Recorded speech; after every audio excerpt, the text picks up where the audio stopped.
All right, welcome to a very special afternoon edition. Oh, okay. Got DNC preview edition of the horse racing happy hour. Oh, a little banking money. I like that. All right. What we were really hoping is that Steve would have come on during the normal time, and we could have just told everyone that the DNC is actually recorded, and then that wasn't happening. Not happening right now. It's all lies. It's all false and not. I think we need to immediately jump to the fact that Steve Kornacki is wearing a Northern Michigan University Wildcats shirt. I mean, I these are high level. If you I used to go to hockey camp in the Upper Peninsula. You have to be really tapped in to even know that shirt exists, Steve. The Superior Dome, world's largest wooden dome. Oh, all right. Football team is going to try to win its first game in 2 years this season. Yeah, it's not good up there. Famous alums, by the way, Steve Mariucci, football coach, and Tom Izzo, head coach of basketball at Michigan State University. There you go. Who are related brothers-in-law? Aren't they related? I think they're. No, Mariucci married into Crean married into the Harbaugh family. Boy, I can't remember what they grew up together. Yeah, I think that's what it is. Yeah, just roommates and stuff. Yeah, right. So one of them's a good coach, and one of them's Tom Izzo. There you go. I really wish that they would. Steve, what the hell were you doing in the Upper Peninsula? That's my favorite place in the world.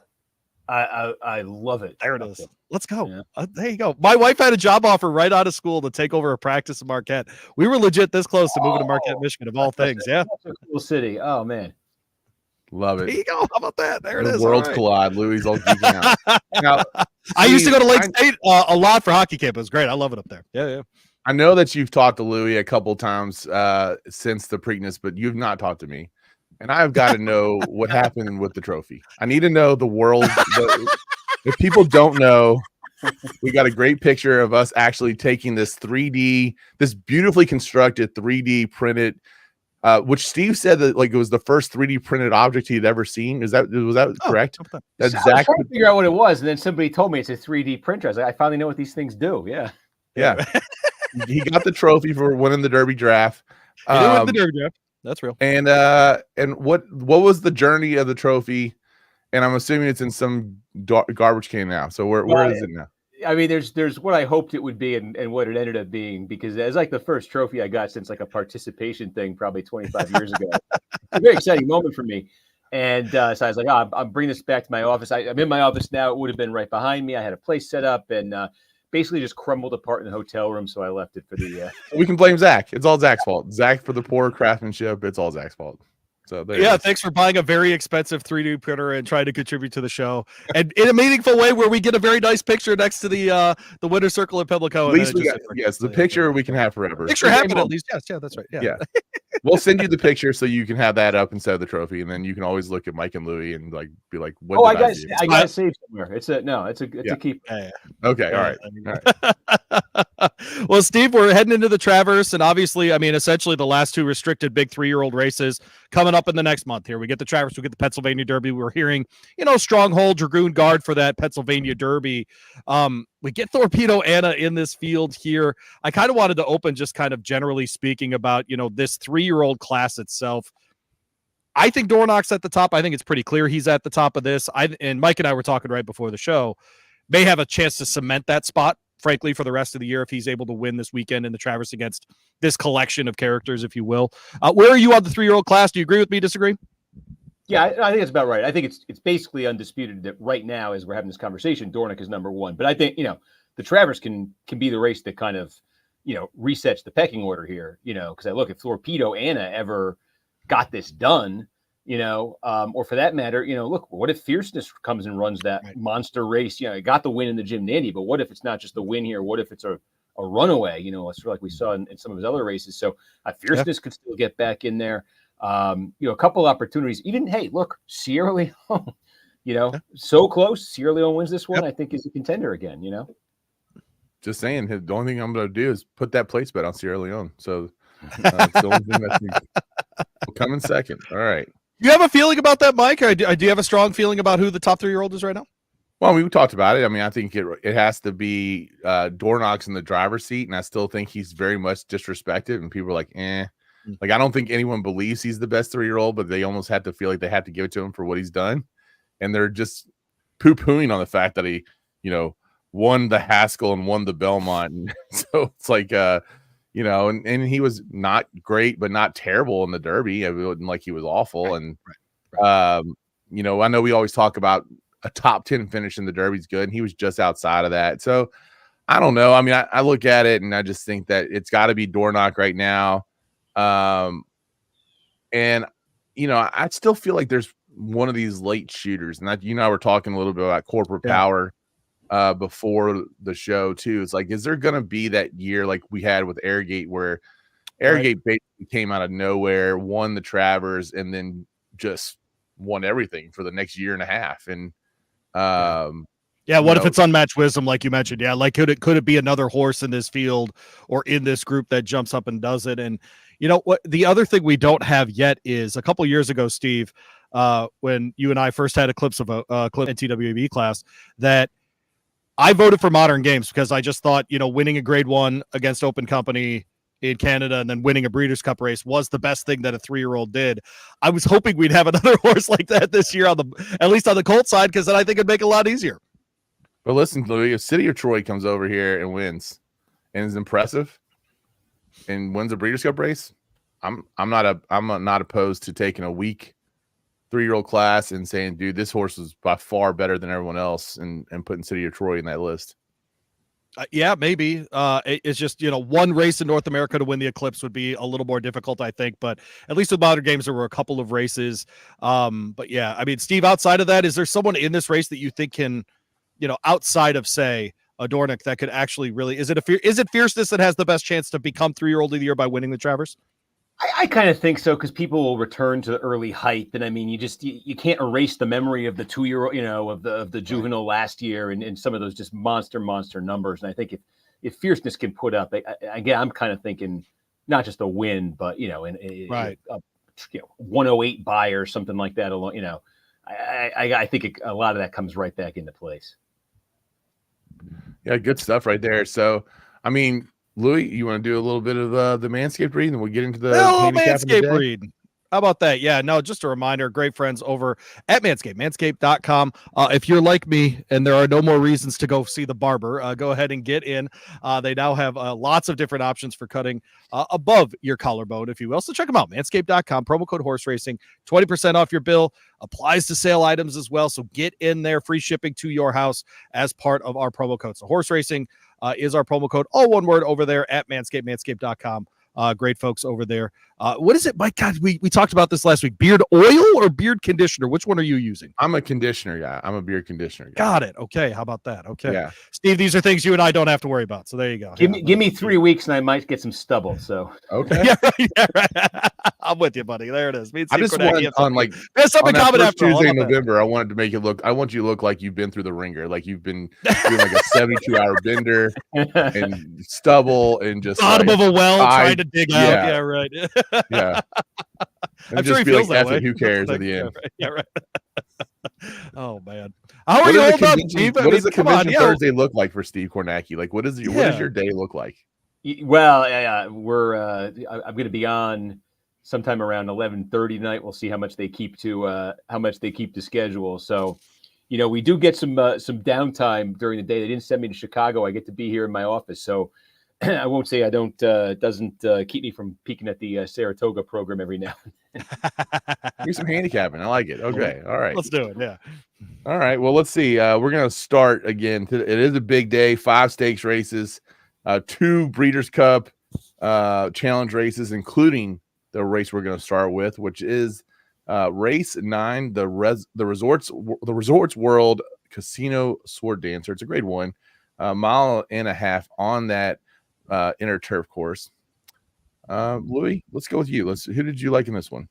I mean, fun one, despite the shorter field, I thought, in that, you know, we've got a more American-based horse in Silver Knot in this one. And then, of course, you get a horse in measured time that's only run once here, but did do a really, you know, showed up in a huge way at Saratoga in the Manhattan. And I think if you want to look at this race and try to get as skinny as possible, I think you're going to have to choose between one of those two or go to the other 4. essentially. So if you're trying to maximize a pick 5 or something like that, is it a Pioneering Spirit, a Grand Sonata, a Soldier Rising, etc.? I have I have the 2 on top here. I do think Measured Time is the best horse here. We just watched Charlie Appleby, Bill Buick pick off the Arlington Million. I think we'll see a similar thing happen here in the 1.5 mile Sword Dancer. He's never gone this far, but he looks super comfortable going the mile and 3/16 and the Manhattan last out. And so I do expect that he'll come back to that form for sure. Silver Knot in the second spot here for me. I think my third horse in this field, by the way, is Grand Sonata, the 6th horse. Coming out of that United Nations, was the horse that made the run at Get Smokin' and I thought ruined all of my tickets. And so if he puts back that, if he puts that performance back up with an added 1/8 of a mile, I think, he's going to make it interesting, and he could be the second horse in the exacta. So an exacta play here that might be fun is actually play the 2 and the 4 in the first spot, and then only the 6 in the second spot, and just see if he comes running late, and you can catch him in there. All right, Steve? Yeah, I mean, look, it's one of the Applebee's. Now I was going back and forth. I landed on Measured Time too, thinking there's maybe some more potential here that we haven't quite seen. If you watching that Manhattan, the word I think it was wandering in the stretch. The horse was. It took a minute there to kind of get going, but when he did, holy smokes! So I kind of think there's a little bit more upside there. The distance, a bit of a question, gives me a little concern, but I'm kind of thinking I get more of a price here. I mean, we'll see, not much more, but maybe a little bit more. And I'm just thinking in terms of, like you're saying, in terms of a horizontal sequence to pick 5 here. I'm probably going to lead off just by singling Measured Time, and then maybe there's something. I was tempted to just do like a hammer a straight Measured Time Soldier Rising exacta just because he's Mr. Second Place. That, or you just do Measured Time Silver Knot Soldier Rising straight try, see if I can get that. But I wanted to try to make some kind of argument, like, a case in my head for like Soldier Rising actually finally delivered. I can't breaking through. Yeah. I mean, I know that in this case, that Buick is typically Applebee's number 1 rider, and in this case, Measured Time's been overseas. It's been really easy for Buick to ride him and for Flavian to ride a Silver Knot, but Buick has run Silver Knot in the past, right? So, like, is there anything at all that you all look at from that jockey saying, hey, I'm putting Buick on Measured Time and not Silver Knot, that he's going to put his number 1 as number 1? I mean, it's a real easy thing, I guess, to keep it the way it's been. It's obviously been working. So I think the part here that isn't an angle here, Mike, is only that these riders have been aboard for all of their previous wins, right? So the last 3 wins for both horses, the same jocks. So Flavian's been aboard 3 times. He's won 3, and these are not low-level races. He's winning the Elkhorn. He's winning the Man of War. He won the Bowling Green. These are graded, high-level graded, 2-turn, longer turf races. Flavian's been able to get him to the front or near the front and win those races. That's obviously the tack they'll take on Saturday. And no, Bill Buick's been aboard this horse since his second race of his life. So I think it's a little less of a jockey angle here, but I understand the question. That's not true. He was 5 races back. He was on him. Who was? Buick was on him 5 races back. Oh, on Silver Knot, sure. Yeah, I'm talking about Measured Time. He's been on every. Yes. Yeah, sorry. on all Measured Times races except for the first one. Yeah, except for his maiden race. Yep. Yeah. Exactly. Okay. Yep. I don't know what it is about today, but Louie, you tell me. Like at noon today, the allergies in the Ohio Valley hit for me. Mine was the last 2 days, so apparently I've adjusted. I mean, holy cow, it's bad here. Yeah, come on. Steve, you know where there's no allergies? Marquette, Michigan. I got to disagree. It was brutal. That was the one. Oh no! That's great. Oh man. All right, we're gonna move on then to race 10, which is the Grade 1 Ballerina Handicap. This is a 7 furlong 1-turn sprint. It is actually for the feeds into the Filly and Mare Sprint for the Breeders' Cup. 3-year-olds and up fillies, $500,000 here on the dirt. And Steve, where did you land in this one? So yeah, I guess thinking about this a couple different ways. I'm kind of thinking about this and talking about it horizontally, pick 5, with kind of that in mind. I'll use Vava defensively here, just in case I need to get through. But I think there's a vulnerability here, and I have kind of two thoughts here on how to attack it. I guess my main pick is going to be Scylla. It is Scylla. I hear Scylla. It's Scylla, I think. Yep. I think you know who I'm talking about. I'm going to go with Scylla. I like the cutback, mile and 16th to 7.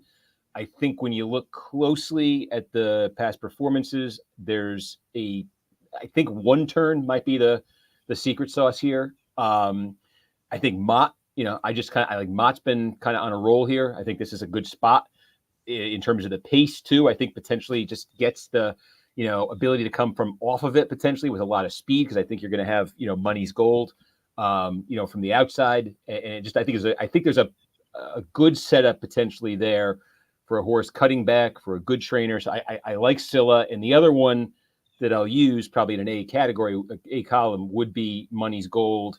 I just think is a wild card who's going to be at a price, who has shown explosive ability in the past, very, very inconsistent, but it is kind of there. I'm afraid, Society has so much speed. I'm afraid they kind of get, hooked together and blow it all up. But I think I don't want Society, especially not what I think the price is going to be. I think you get a real price on Money's Gold, and I'd be willing to take a shot just with all the potential that's been there before. So those are going to be my two kind of main plays. Louis? The other part with Vava, she's over 2 lifetime at Saratoga. And the last 2 times that she's been first up in the form cycle, she's lost. Right. So this is coming off the layoff a little bit here. So, I mean, if you wanted to have reasons to play against her, that would be it. Steve, I simply don't see the other speed that's going to be able to go with her in this race. I have Society in the second spot here, ran well in that Chicago behind her and Positano Sunset. Do you have a concern at all, Steve? I wanted to ask you, and I'm glad you brought up Scylla first. Man, 3-week turnaround and a trip from Del Mar. So I think there's 2 ways to look at that. You could just look at it on paper and go, 3 weeks, I'm out. Or, Bill Mott must know something here, right? That's I'm taking the second tag. Okay. Yeah. Right. Yeah. No, I think that's reasonable too. Go ahead. No. Yeah. No. That's I'm just thinking. Look, to me, we've seen Society go, with Vava before. The thing I looked at with Society too, I was just looking at that really dissuaded me, because I was really looking for a Vava alternative here. Is you got 3 wins for Society at 7 furlongs, but when you look closely, 2 of them are Charlestown, so it's a 2-turn 7 furlong, and then the other one's Ellis last June 23, when I think there was just a massive speed favoring bias there, if I'm remembering right. So I kind of look at that, I'm like, well, 2-turn 1 turn, I don't know that the 1-turn 7 furlong is actually it for Society. So that's one of the things that pushed me off there. I think an important thing to mention here is that a horse named Shittabooty's in this race, and you don't get to say things like Shittabooty very often. So I just wanted to say Shittabooty. How about that? Shittabooty. The other Chad Brown. How about that? Is the $500,000 grade 1 4 go? We're going to stay 7 furlongs on the dirt, and this is going to be for the 4-year-olds and up. And of course, we get Baby Yoda. I love my Star Wars puns. I love all my Star Wars horses. Baby Yoda, man, just trying to hold on. At 6 years old, keep on trucking. Maybe finding some form here recently. I know it wasn't great in the last race, but won his previous 2 starts in 2024. Louis, I'm gonna guess where you're gonna go with this. I think Baby Yoda's mega live here. I actually do, because that horse is really good at Saratoga. 4 for 7's never an accident. Obviously, the 114 buyer speed figure at the track was a long time ago, because it isn't even on our form. But this is a horse that runs a lot, and he either wins or he doesn't. And so you're hoping that you get the winner type that we've seen at Saratoga before, the True North, and not the one that we got last out in the Vanderbilt, where I said, don't bet on Nakatomi. That horse is coming back from the Arabian Peninsula, and then it goes ahead and wins.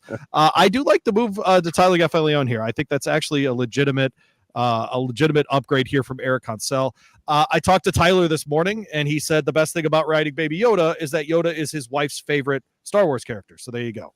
Oh, nice. How about that? That's inside baseball, as the kids would say. But I have the 6 on top here. Mulligan horses 3 for 3 this year. I also think Cagliostro is interesting in this spot. We watched that horse go back to a 1-turn mile at Churchill last out in the Hanshin under Flavian Pratt. Picks up Jose Ortiz here, who's been aboard the horse before in an allowance win, going 2 turns over that shorter course at Keeneland over the mile and the 16th to that first finish line there at the track. After a very, very long layoff, that horse was off from September until April and has come back, won 2 of his 3 this year. Sri DeVoe doing a really, really good job placing her horses as well in stakes company. And then I have Baby Yoda 3rd. I really do. I think that the horse, especially because of the record at the track, has a real shot. So I would 6-8-4 here, Steve. I'm with you kind of on Baby Yoda. I think definitely going to end up on my ticket somewhere, because you look at there's a couple of those Saratoga performances, they're like, whoa, there might be something to the horse for course here. Although I think when you to me at least, when you kind of look back to the True North, back Belmont weekend, there was, I know there's some debate over this. Seemed like the track really did kind of favor the horses that were up front, and I think that might have really aided Baby Yoda that day. So I'm a little bit, skeptical. Maybe that was kind of it was aided a little bit there. I like I'm going to take a shot against Mulligan here completely. Okay. I think Mulligan's kind of had it easy, and I think this race might be, this is a step up, and I think there's competitors here, he hasn't faced before. And what I'm intrigued by, I think, are two prices. The first one is number 5 Run Classic. And this is, so again, I don't think has actually faced some good competition, but what sticks out to me, I'm just looking at, I have a note here. What sticks out to me is 7 races at a sprint distance in the career, 4 wins in those 7. 4 of the 5 wins in the career to horse have come in a sprint distance. So I think when you start to just look at that, I think there's a big difference there. And I'm just looking at, some of the competition and, some of those speed figures. And I think just absolutely kind of fits here, belongs. I think it's going to be a price. And then the other one that I'm interested in is number 7 Anchor. And a couple things there. It's Phil Bauer, who's just been absolutely on fire as a trainer here. And, just looking again, like had a bad performance, 2 back, and who was he running against? Skelly, but I think there's a, kind of breaking from there, has the ability to, kind of get, probably hit a stalking trip and at a big price. And so I'm interested, except I'm a little scared by the 0 for 6 lifetime at the distance. But I kind of think Mulligan is vulnerable here. He's going to be a very low, the odds are going to be extremely low. So I'm looking for a bit of a score. And those are the 2 places I'm going to look for it, and probably toss Baby Yoda in somewhere too. And if anybody is wondering, yes, Gun Pilot can win this race. Yes, of course. That's who I thought you were going to go with for sure. Oh, okay, got it. Yeah, no, of course that horse can win this race. Yeah, Christian Torres in town to ride this horse. I think he's got a legit shot. No one was catching Baby Yoda in that True North. He flew off the page there. 21-4, 44, 108, 114 and change. I mean, he was flying that day over the 6.5 furlongs. And so, but right before that, of course, wins the Grade 1 Churchill Downs. By the way, Christian Torres' first Grade 1. This would be his second if they were able to go back-to-back here in the 4-go. But yeah, I think he absolutely has a shot as well. And I think the true question is about Baby Yoda. Should they change his name to Grogu? Which the answer, of course, is yes. Come on, Louie, you don't like this? I'm laughing. I can't. There's only so much Star Wars support I can give, because there's already enough in the world that you don't need my help to. That's all I was. Are you a Talladega Nights fan? Do you like Ricky Bobby? I think Will Ferrell's movies have aged more poorly than most comedies. Oh, okay. I think at the time they were very funny, but if I go back and watch a Sandler right now on a Saturday just to be stupid, it's still funny. But if always funny. If I watch Anchorman now, I don't think it's funny. Oh, nice. I think it's kind of a miss. I like Steve better. Step Brothers? Yeah. I don't know. I haven't watched Step Brothers in a really long time. Okay. We're not even getting Steve's opinion here, and we're just talking back and forth about comedies. I'll tell you, the one Will Ferrell movie that I think has held up, if you ever saw it, it was underappreciated at the time, was Kicking and Screaming. The soccer coach movie. And I think that was still works. Well, I was going to just say, like, the Yoda saying, do or do not, there is no try. It's basically the same thing as saying, if you're not first, you're last. It's the same. Last. That's right. That's right. Yeah, that's right. That's Baby Yoda. That's right. Yeah. We're going to move on to the 12th race, though. Enough Star Wars talk. And we're gonna stay at 7 furlongs, man. I mean, let's just keep going at 7 furlongs. It's a 7 furlong kind of day. And this again on the dirt, Alan Jerkins Memorial, 3 old horses here. Steve, where did you land in this race? Worth mentioning before we get going, Bookham Dano is running at Saratoga, not at Charlestown. Yep. Which surprised me, but wow, it only makes this harder. And this is a solid field. Yeah, no, I mean, I spent a lot of time here, and I'm still, obviously very uneasy with what I'm going to say. But I looked at there's kind of 3 here that I'm really interested in. I guess this is in order. I think my top pick is Prince of Monaco. And just kind of looking back at that Woody Stevens, almost almost caught Bookham Dano at the end there and had kind of an eventful trip. It was not good, it's not good getting out of the gate.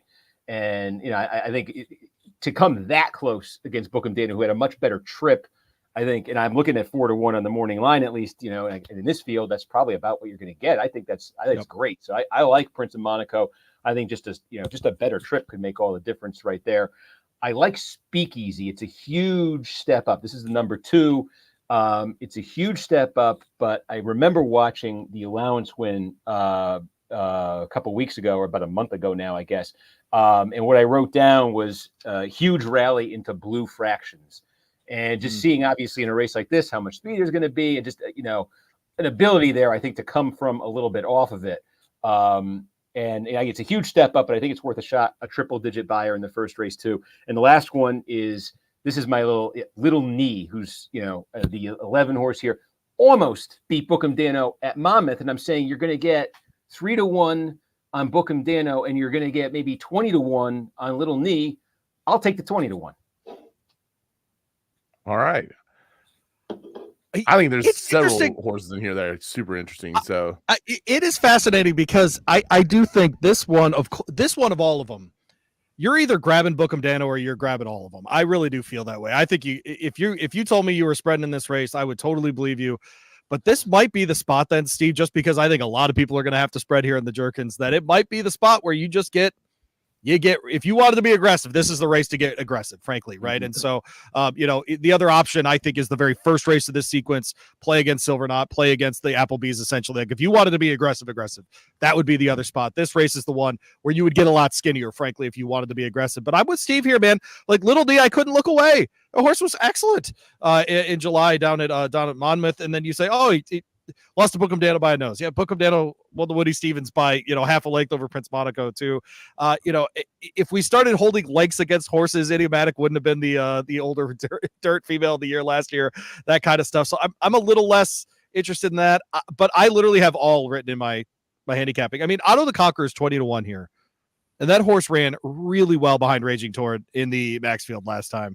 And I don't think that horse has a huge shot here, but that horse is really good, man. And, like a Jefferson Street here, for example, 2 back and a 6.5 furlong allowance at Saratoga runs it in 1:14 and change. I mean, it's just, there's so much speed in this race, so many quality horses. I really think the break is going to be huge. And then whoever's in that first 2 or 3 group is going to win this race. The last one I'll mention, because this sometimes, Steve, we talked about Bill Mott bringing back Scylla on short rest. Domestic Product here, man. This is a Kentucky Derby horse.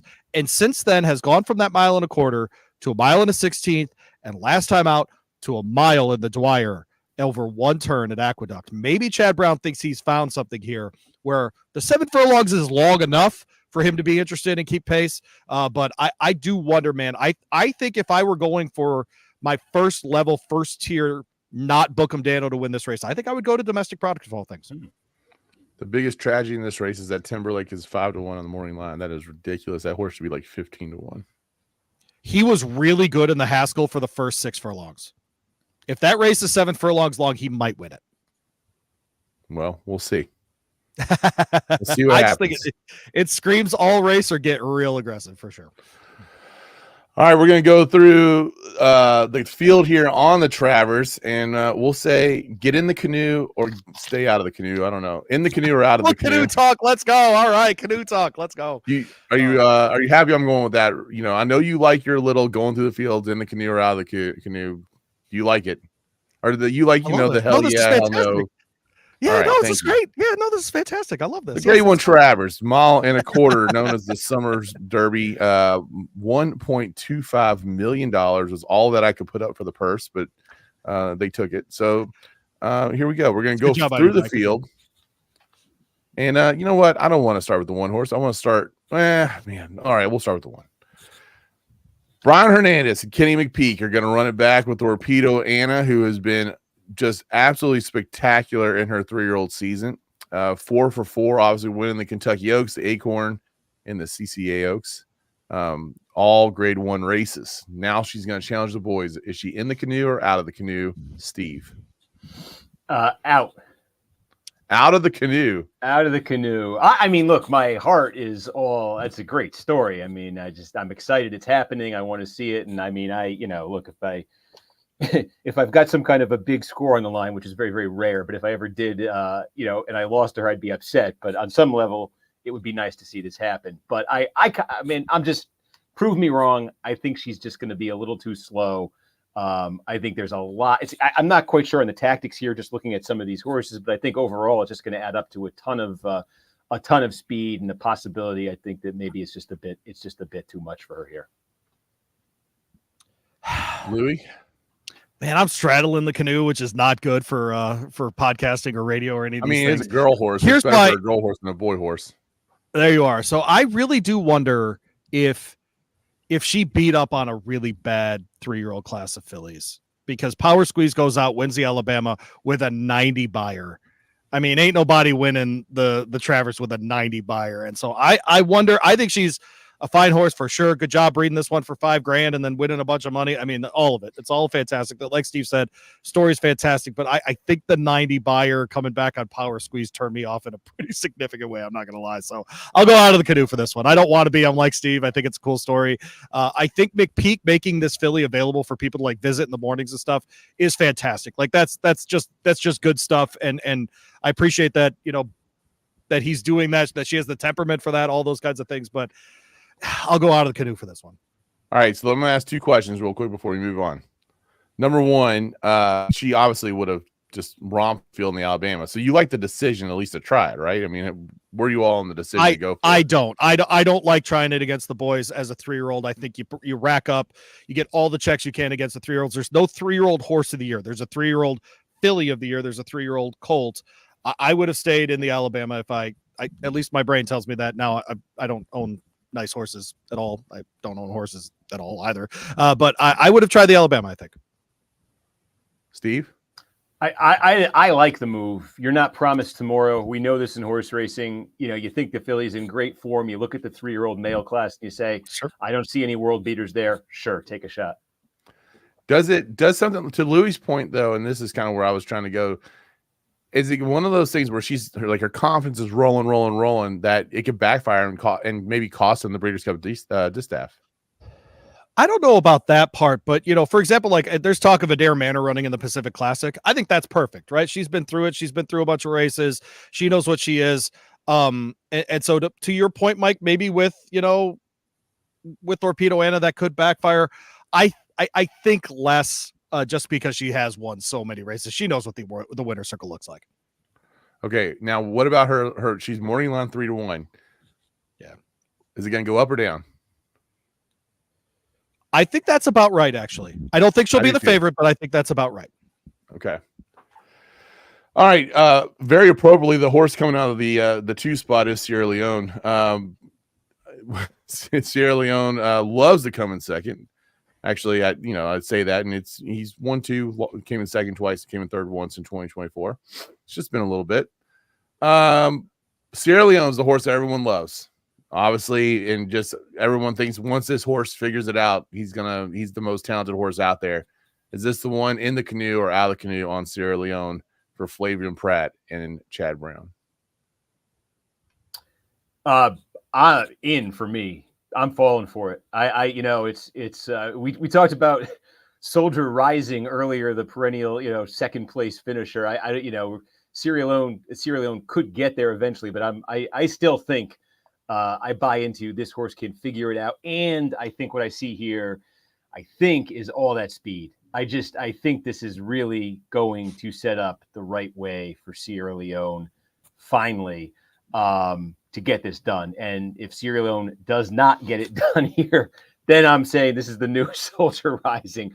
But I kind of think this is it. And honestly, it's one of these. I'm looking at this, just talking about it in terms of the pick 5. I may end up just singling Sierra Leone here, and say spreading a race like we were just talking about, and take some other shots earlier. But I just have this feeling this is the time. Mike, do you remember a horse that won the Louisiana Derby, ran second in the Kentucky Derby, ran second in the Preakness, and then came back and won the Travers? Do you remember that horse, Mike? It wasn't too long ago. Gun Runner.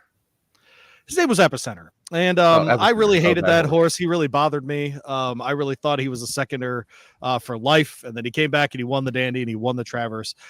And so he's definitely in the boat here. I think this is the kind of horse in Sierra Leone that can come out and win this kind of race. And then set up, frankly, as one of the absolute must-watches in the Breeders' Cup Classic. There's the epicenter, always second. You're damn right. That's how he rolled. And so, eventually people came to me like, what should I bet on this weekend? I was like, epicenter place. Just do it. Like, it's like, you'll get your money back. Like, it's going to happen. So just do that. But no, he's in the boat for me. I think Sierra Leone's got a legit shot here. I mean, he's almost guaranteed to hit the board, right? So you got to put him in the boat from that standpoint. So, the 3 horse is very interesting to me. This is the horse that is 3 for 3. Chad Brown, Irad Ortiz, of course. So another Chad Brown. Flavion's been riding this horse forever. Flavion's, of course, going to stay on Sierra Leone. Irad's going to get them out here on Unmatched Wisdom as he takes his step up into graded stakes company. Is this potentially the new shooter that could be taking on, this 3-year-old class, and who knows, it's the next Airgate. We'll have to wait and see. In the boat, out of the boat, Steve, on Unmatched Wisdom. I'm out of the boat, but with trepidation. The other Chad being one of the factors. My case for Sierra Leone is my case against Unmatched Wisdom. Here's the speed. Here's who's going to really help Chad set up the hot pace that gets Sierra Leone home in the end. It's going to be very interesting on that, because you had Torpedo Anna and this horse to basically a door knock and fierceness is the only ones who wanted to go before that. So it's going to be really interesting. Oh, and you got a Batten Down who's going to want to go as well. It is a loaded field. I mean, it's essentially half and half. Very few stalkers in this field. Someone's going to have to stalk in this race. Someone's going to have to figure it out. Unmatched Wisdom is in the boat for me, man. I think he's really interesting. I think that Curlin showed that he could do the 2 turns and be just fine. He was pretty geared down at the end there. Not the company that we're talking about here, of course, because Corporate Power was second in that race. But I think we're going to see another move up from this horse. Does he win? Fair question. I don't know, but no Lasix last time out, was just fine. Stays in that kind of medication route. This is a really good angle for Chad Brown as well, giving horses about 5 weeks, 5.5 weeks between races. So I do look for Unmatched Wisdom. I think he hits the board here. 15-1 Azon Corporate Power, the horse that Louie just mentioned, who lost Unmatched Wisdom last time out by a length. So what about in the boat or out of the boat on Corporate Power? Steve. I think if it were going to be go ahead, Steve. No, go ahead, Louis. I was going to say, if it were going to be a wet day, I think I'd actually be leaning on this horse. I think Corporate Power has shown that he's willing to go in the slop, in the mud, whatever. He was really good at Pimlico when we were there. All 3 of us. How about that? Making bad trophies and handing them out. And so I think if it were on a wetter day, a wetter week at Saratoga, which of course at Saratoga could just spot shower on us for no reason. But I'll go ahead and say out of the boat. I think Unmatched Wisdom showed that he's just a little bit faster. And if Corporate Power is going to try to be amongst the closers in this race, he's not as good at closing as Sierra Leone is. I'm in the boat here. Just again, I'm a broken record, but just see the closer. I think, yes, I'd take Sierra Leone over Corporate Power, but look, I think Corporate Power has the right style here, and just in that Curlin was was sort of a bit all over the place. It seemed the stretch there. That's overstating it, but I think there's room to improve there, and I like the style here. So the idea of hitting the board, especially at a price, put me in the canoe. Batten Down, I guess somewhat of a surprise to come in third in the Jim Dandy, is going to take this run here. It's going to be 20-1. Junior Alvarado aboard Bill Mott, the trainer. Batten Down, the winner of the Ohio Derby, in the canoe or out of the canoe, Steve, in the Travers. I think I'm out of the canoe here. Again, I was just talking up Mott a few minutes ago. I just don't think the horse is fast enough. So I'm looking elsewhere here. Yeah, I think the fast enough comment is the right comment. And I do think this is the kind of horse, as we get into a new era where there are more 2-turn dirt races for older males, at the fairgrounds, places like Churchill Downs. I think you're going to see him again next year in those kinds of races. So in the New Orleans Classic, the fairgrounds, whatever it might be, more at the grade 3 level. I think we'll see him again next year, maybe in some smaller stakes this fall. He might be a really good candidate for the Clark at the end of the year. He kind of sets up that way because he's not a Breeders' Cup horse, but he is a two-turner. Maybe that field comes up a little light. You see Bill Mott drop him in there. But I think we'll see his best running later on, even though he is he's a Tappet. It's not a cheap breeding job, and there's going to be, Juddmonte probably tried to push him into the breeding shed at some point, but without a couple of grade 3s at least, I'm not sure that'll happen. So I'll go out of the canoe on this one, but I do think I think down the line we'll see better running from him. All right, now Steve, Louie's making a very dangerous choice right now. He is outside in Anchorage, Kentucky, and we're getting ready to talk about Henri. And he's going to have to say that Henri doesn't have a shot in this race in Anchorage. And the people might hear that, and they could revolt against him in Anchorage if he's just going to have to. My neighbor, Whit Beckman, not Whit. Oh man, yeah, our kids go to school together. How about that? Yeah, no. Henri, 20-1 with Tyler aboard here for the first time. Actually, Tyler aboard. Whit Beckman is the trainer, and I think actually Bo, Whit's brother, and my brother right now are in Napa. I should probably know that for sure, but my mom's watching my brother's kids. I'm pretty sure he's with Whit's brother. So the fact that Whit's brother's not even going to the Travers right there tells me that Henri is out of the boat. Steve, out of the boat or in the boat. Whit, we love you, and you're getting all the local support, and we would be excited if you won this race. Be wrong. Yes, that's totally correct. Yes. Please prove us wrong. Please get a $700,000 check. Yeah. Should I just say in the boat to save your relationship here? You're the politics guy, not us, man. Yeah. Oh man, I'm out of the boat on this one. I don't know what to make of this horse because he's a good horse, man. These are tough spots, and it's a reminder that this 3-year-old level, these restricted races. I don't want to say, for example, like he'd be better in the Memorial tomorrow night at Charlestown or something over the 2-turn 7 furlongs, because I don't know that I believe that because he is such a closer. But there's such a small niche right now for these deep closing 2-turn dirt specialists, Steve, where we've turned into such a speed game where it's got to be on the front or pressing with so many of these races. I would expect, if he gets out, Fierceness has a real shot. If Dornoch gets out, he's got a real shot here. I just feel like Anna Marie's going to have to do so much work here, and Sierra Leone simply is going to be better at that kind of work. And so he's out of the canoe for me. Yeah, I lay in the same place. I was curious, again, just I keep talking about, setting up for a closer here. I mean, there you go. Yeah. But look back to the Risen Star, Sierra Leone really closed, Anna Marie didn't. So, I don't see it here. Yeah, I mean, this is the example that Louie, you and I talk about all the time. Really good as a 2-year-old, has been good as a 3-year-old, but not great as a 3-year-old. And it's kind of we talk about these horses at 3 years old being like freshman, high school, middle school athletes. And then we all remember the one middle school athlete that was bigger and more athletic than everyone. Then all of a sudden everyone caught up with him and just passed him up, and not to say that this is a bad horse, but it's a reality, I guess. Yeah. Luis Saez. Go ahead. Go ahead. No, I was just going to say this is a horse, man. He looks so good. You're right. In that Kentucky Jockey Club, back, Thanksgiving weekend here. But yes, it is so difficult to translate, especially for the guys, it seems, as for the boys, to translate that form from the fall to the spring. Dornoch is the 7-horse, 5-2. Luis Saez aboard. Danny Gargan, the trainer, and now one of Louis' personal friends, right? You and Danny, I talk to him a lot. Yeah, right. Yeah, sure. Yeah, right. Yeah. There you go. 2 straight 100 figures. I'm a journalist. I don't have friends. You understand me? I'm a curmudgeon. I don't have friends, Mike. That's how that goes. Interrupting people. How about that?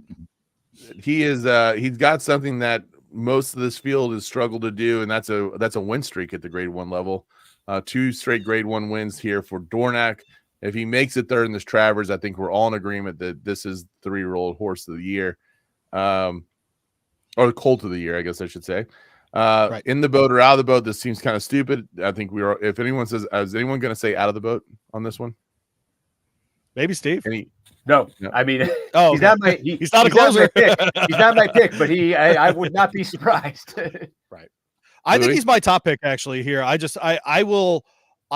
have now seen enough of him and his willingness to clearly be tired in the stretch and then find a gear again and go.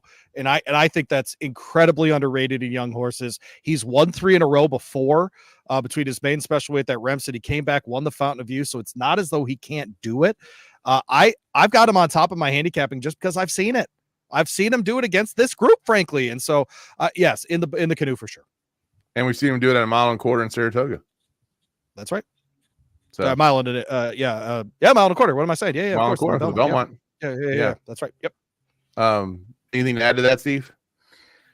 No, I mean, like I said, I'm not surprised at all if he wins this race. I'm ultimately going to go against him here because I just think, again, there's so much speed here. He's going to face so much pressure. I think back to that Belmont and how if Mindframe could have just run in a straight line in the stretch, I think he does catch Dornoch. So, you know, I that's where I'm, you know, I respect him, but not my pick.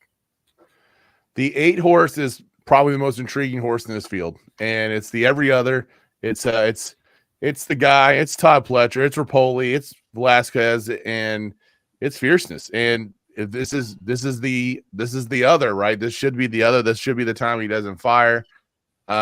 And if he does fire and he starts to save face and he has a good Breeders' Cup Classic, he could play himself into that conversation for 3-year-old colt of the year, if not horse of the year, actually.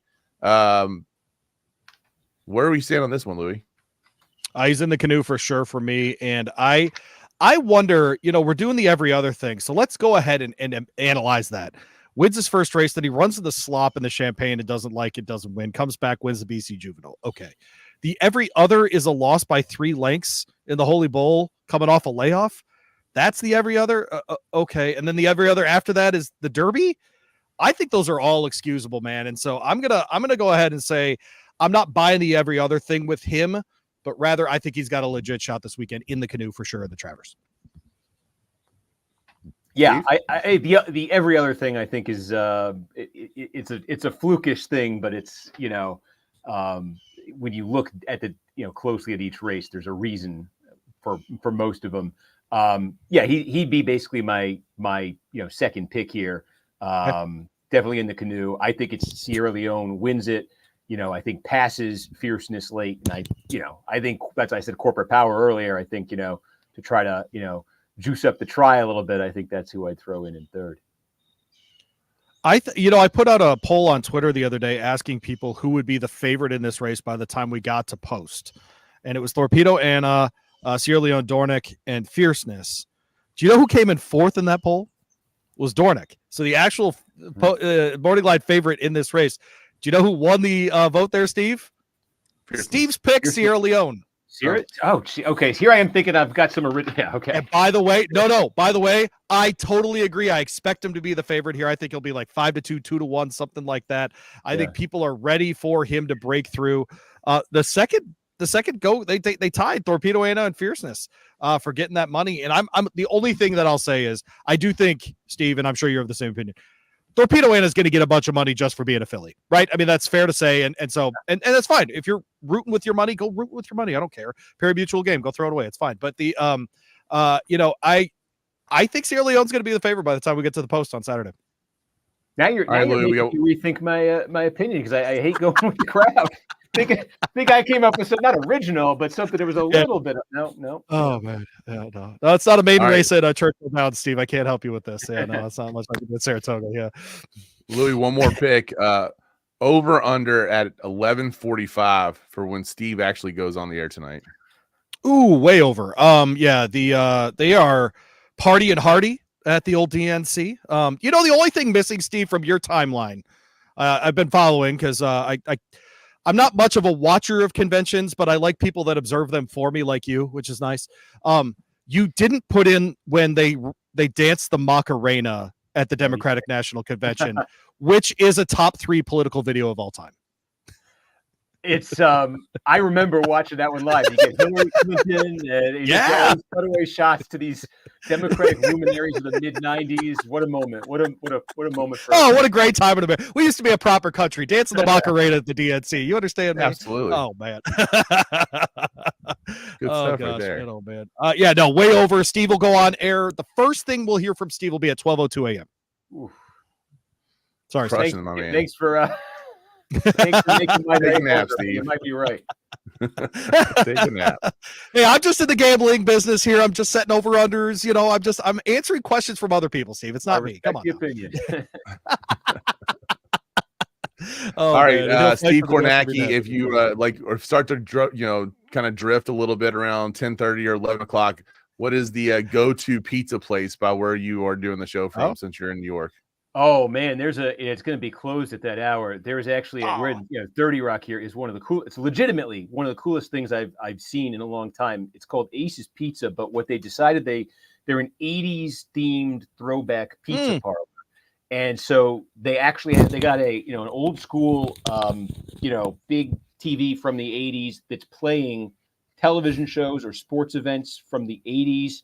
It's all 80s decor. I mean, they really did it up right. It's super, super cool. The pizza's good too. All right, there it is. Good, there you go. Good shout out for those guys. Manhattan and Williamsburg. Oh man, Steve's just doing the hipster thing. Oh, I see what's going on. I didn't know about the Williamsburg. Come on, I go to Northern Michigan. Let's go. Oh man. And actually, I'm not lying. I'm looking at the website. It looks awesome. I'm not gonna lie. It looks great. Like both the pizza and the decor. It looks amazing. So there you go. Yeah. Man. Well, Steve, Mike, we gotta live here with on. this pizza. It's just I'm not okay with it now that I've seen this. That just affects my Steve. Today is my 21st wedding anniversary. Congratulations to you. Do you have marriage advice at all? I think I should. Do you know a great married couple? No, but do you have a great married couple in your life or anything like that you've watched and you go, man, they figured it out? Well, I told him that one. My friend that once. I said, man, you're so lucky. And then he told me some things, and I said, oh, maybe not. That sounds right. Oh, that sounds right. There you go. Yeah, there you go. Oh man. All right, he's Steve Kornacki. Are we doing the show early because it's Louie's anniversary, or because Steve's got the DNC?